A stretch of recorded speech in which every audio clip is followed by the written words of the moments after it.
Welcome once again to Uncle Connell's Queer History Corner. I'm your host, Connell O'Donovan, coming to you from Salt Lake City, Utah. This video examines the life of one of the great contributors to the Harlem Renaissance, Wallace Thurman, while also focusing on his birth, childhood, and youth in Salt Lake City, Utah. Wallace Henry Thurman was born on August 16, 1902 in Salt Lake City, son of Oscar B. Thurman and Beulah Jackson Stewart, both of whom refused to be tied down to any one location or any one spouse. I have documented that Father Oscar, a native of Georgia and son of former slaves, married at least 4 women, Beulah being his second wife. Beulah was born in Leadville, Colorado, and Oscar Thurman was the first of her 5 husbands. Beulah's mother, Emma Gladden Stewart, soon left Beulah's father and took her small family to Portland, Oregon, where they lived until 1901, and then they moved to Salt Lake City. 19-year-old Beulah Stewart somehow met Oscar B. Thurman in Salt Lake, and Beulah became pregnant by him. They then married in Salt Lake in April 1902, and Wallace was born in August. As he wrote in a 1928 autobiography, "My parents and grandparents were pioneer Westerners who settled finally in Salt Lake City, thus enabling me to be born 26 years ago within the protective shadows of the Mormon Temple and the Wasatch Mountains." This is a photo of Wallace as a baby taken by Brown Studio Photography at 64 West, 200 South in Salt Lake. Just after Wallace's 3rd birthday, Father Oscar left his family to move to Denver, and Beulah and Wallace moved in with Beulah's mother, Emma, who was now with her second husband, Wallace Jackson. Wallace Thurman appears to have been named for his step-grandfather. A year later, in 1906, Beulah married her second husband, Thomas Brown, a grandson of early Utah settlers. Now, back in 1896, grandmother Emma had helped found the Calvary Missionary Baptist Church in Salt Lake.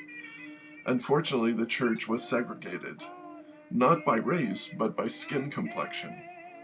Light-skinned members sat on one side of the church, and those who were darker sat on the other side, an insidious remnant of racism and slavery. This practice of colorism must have deeply affected Wallace Thurman when he attended church services there weekly, for it became a major theme of both his life and his literary work. Many of his writings, personal and public, talk about him being rejected by other people of color because of his dark complexion. The title of his most famous work, The Blacker the Berry, a novel of Negro life, also reflects his anti-colorism. Wallace spent his childhood bouncing back and forth between each of his parents and their new spouses. He lived at times in Boise, Chicago, and Omaha, but always returning to the only source of stability in his youth, his grandmother in Salt Lake. As a youth, Wallace grew to love reading Plato, Aristotle, Baudelaire, Ibsen, Shakespeare, Freud, and the groundbreaking sexologist Havelock Ellis. He was known to sneak into a Salt Lake bookstore when the owner was away to read voraciously without paying for the new books. Wallace wrote his first novel when he was 10. A fellow elementary school student described him as a nervous, sickly boy with a big smile and deep laugh. In fact, Wallace suffered a series of heart attacks and a nervous breakdown as a child.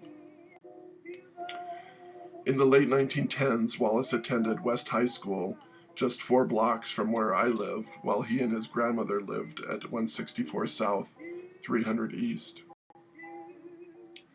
In 1919, he began working at the new San Francisco-esque Hotel Utah, next to Temple Square. He was a busboy in the swanky cafe on the top floor. He also began attending the University of Utah as a pre-med student, His transcripts show he took chemistry, physiology, pharmacy, and zoology courses there. At this time, his grandmother married again to Jesse R. Jackson, and the three moved into a middle-class home and neighborhood on the corner of 300 East and 900 South. But after 2 quarters at the university, he gave that up. In 1922, he transferred to the University of Southern California, where he entered their journalism school. He also worked simultaneously as a postal clerk. Once again, he quit school after 2 years without finishing his degree. While in LA, he also became a columnist for a black-owned paper and started his own magazine, Outlet, as the West Coast equivalent of the NAACP's The Crisis. Wallace then moved to Harlem in 1925 to become part of the Harlem Renaissance and a somewhat reluctant proponent of the new Negro. The day after he arrived in New York City, finding himself hungry and penniless, he decided to pursue sex work with men to make some money. Offered $200 by the first man he encountered, he accepted, but then was arrested on morals charges by 2 cops who had set up the sting operation. Taken to night court, he was fined $25 or 3 days in jail. However, he had given the police a false name and address, and with his one call, he contacted his only friend in New York, who gave the bail money to a local black pastor. The pastor then came and paid the bail, but then afterwards demanded that Thurman have sex with him in exchange for his silence.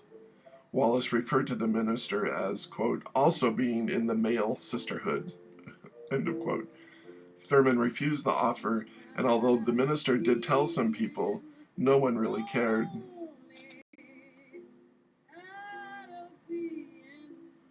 As historian Dr. Henry Louis Gates has said, the Harlem Renaissance was as gay as it was black. Although a minor player in the Renaissance, Wallace was very close friends with its best and brightest. Langston Hughes, upon first meeting Wallace, called him a strangely brilliant black boy. In 1925, he became an editor for the black paper The Messenger, the world's greatest Negro monthly. This was a political and literary magazine with a decidedly socialist and pro-union point of view. By all accounts, Thurman never forgot that he'd grown up a stranger in a strange land. In the August 26 issue of The Messenger, Wallace included a lengthy essay about being from Utah called, Quoth Brigham Young, This is the Place.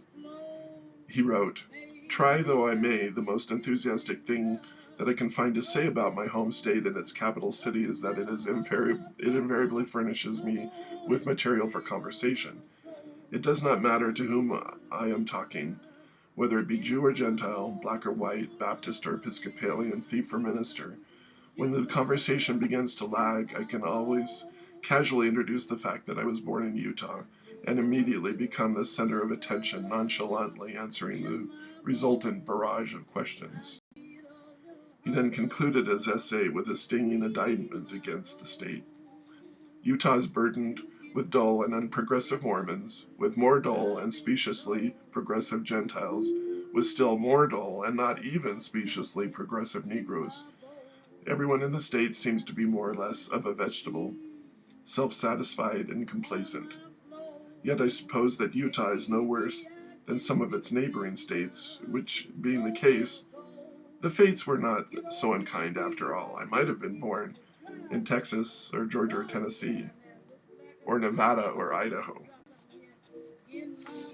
Then in November 1926, Thurman founded the literary magazine Fire, devoted to younger Negro artists, with contributions from African-American greats like Zora Neale Hurston, Richard Bruce Nugent, Aaron Douglas, and Gwendolyn B. Bennett.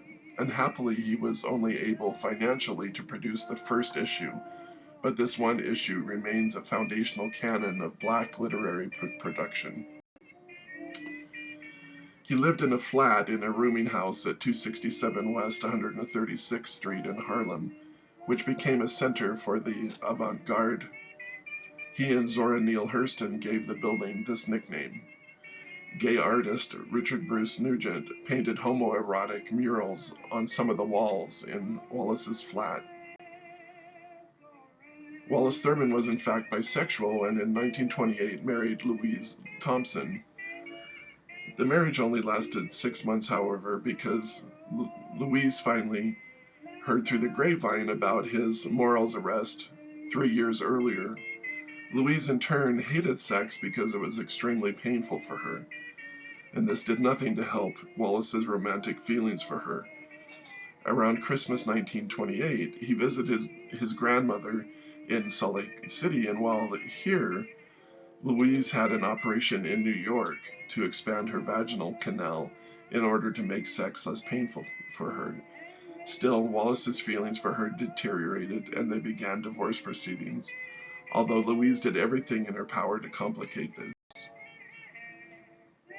In June of 1929, Wallace was in Santa Monica. He recently learned that his grandfather, Aaron Thurman, had moved there, and with Aaron's second wife, lived in the Rest a While apartments, which were a combination motel and long-term apartment rental for black tourists in the LA area. Out of sheer coincidence, Wallace's father, Oscar Thurman, also showed up at the motel to visit his father, Aaron. Wallace reports that he nearly fainted when he saw his father standing in a doorway of the motel. Oscar was half paralyzed, tuberculotic, and made Wallace feel nauseated. Someone else present saw the resemblance between the two, and Oscar had the effrontery to deny that he was Wallace's father, which crushed him. Quote, I hope I never lay eyes on him again, he wrote, and I won't on my own volition. Thurman recounted this in a letter to his close friend and white collaborator, William J. Rapp. The unhappy, dramatic meeting with his father, as well as the legal problems Wallace was having with his wife, Louise, were the main items in the letter.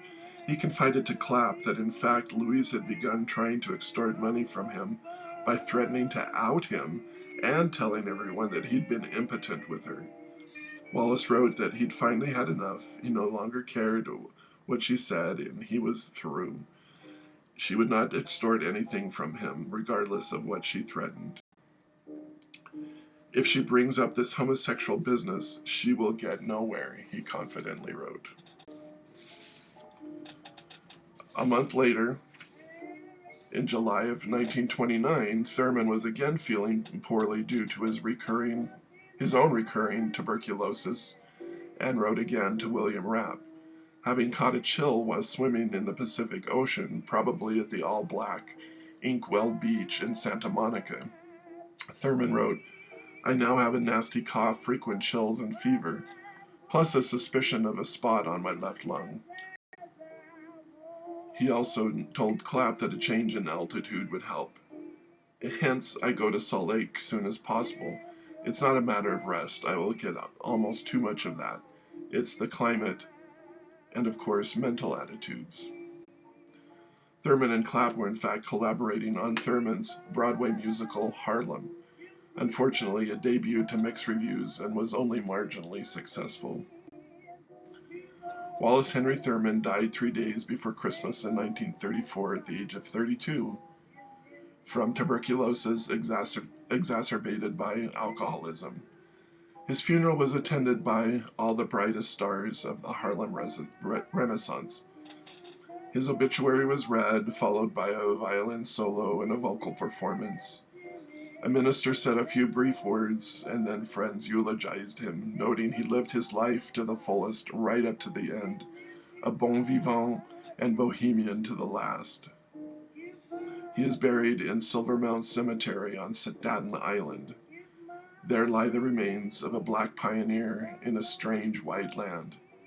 His friend Harold Jackman wrote that Wallace's life's drama was short, but the quality of it was exquisite. Thanks for joining me for Uncle Connell's Queer History Corner with Coconut Kramer, of course.